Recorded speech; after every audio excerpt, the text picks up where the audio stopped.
আমি সাবুর পায়েস করব। দুধ নিয়েছি, কিন্তু দুধটা তো ঘন করতে দিয়েছি, ঘন হয়ে গেছে অনেকটা। 1 কিলো দুধ, ওটাকে ঘন করতে করতে করতে করতে এখন মনে হচ্ছে আধা কিলোর কাছাকাছি হয়ে এসছে। আর এই যে সাবুটা সামান্য পরিষ্কার করে ধুয়ে প্লেটের মধ্যে রেখেছি। সাথে নিয়েছি কিশমিশ আর কাজু, আর বয়মে চিনি রয়েছে, যতটা লাগবে ততটাই দেব। এটা হচ্ছে হরলিক্সের বোতল। 4টে তেজপাতা দিয়ে দিলাম। তেজপাতা না দিলে পায়েস খেতে ভালো লাগে না, সেন্ট হয় না। এখন দুধটা আরো হোক।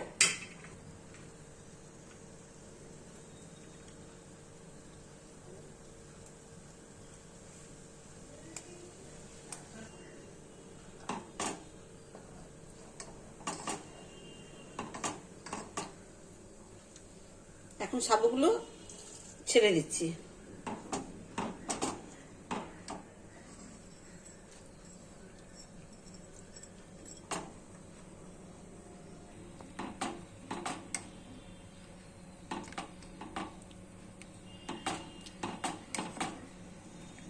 সাথে কাজু টুকরো করে করে দিয়ে দিলাম, আর কিশমিশটা একটু পরে দেবো।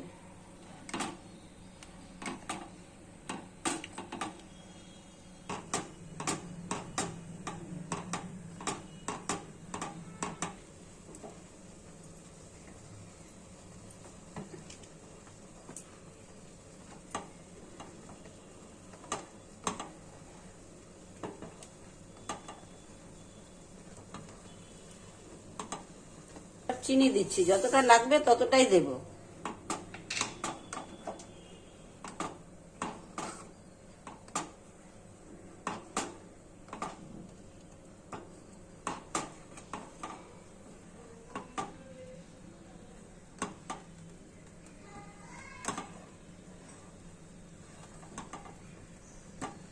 এখন আমি ঠাকুরের নাম করেই এগুলো ছেড়ে দিচ্ছি।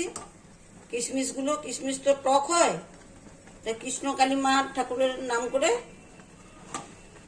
এই কৃষ্ণকালী ঠাকুরের নাম করে, মানে কৃষ্ণকালী ঠাকুর মায়ের নাম করে আমি এই কিশমিশগুলো ছেড়ে দিচ্ছি। বাঁচাক, এখন ঠাকুর বাঁচাবে,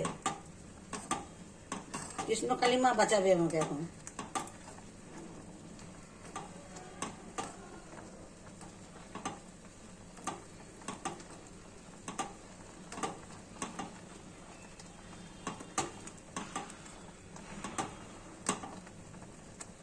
কিচ্ছু হয়নি, আমি তো ভাবলাম যে গেলাম।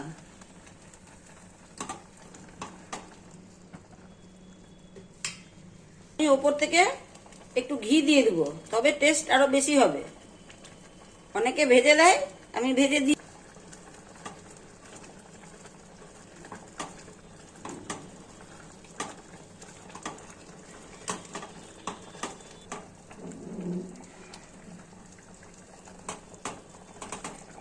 অলরেডি আমার এটা তৈরি হয়ে গেছে, সাবুদানার পায়েস সুন্দর করে হয়ে গেছে।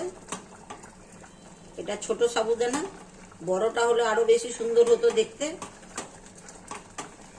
কিন্তু আমার বাড়িতে ছোটটাই খায় বলেই ছোটটাই নিয়ে আসি।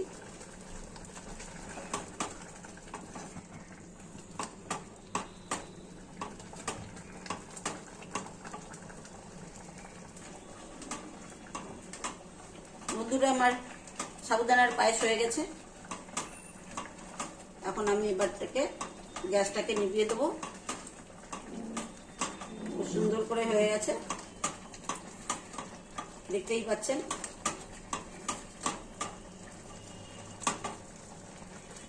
এভাবেই সাবুদানার পায়েস একবার বানিয়ে খেয়ে দেখবেন, খুবই ভালো লাগবে খেতে, খুব টেস্টি হবে।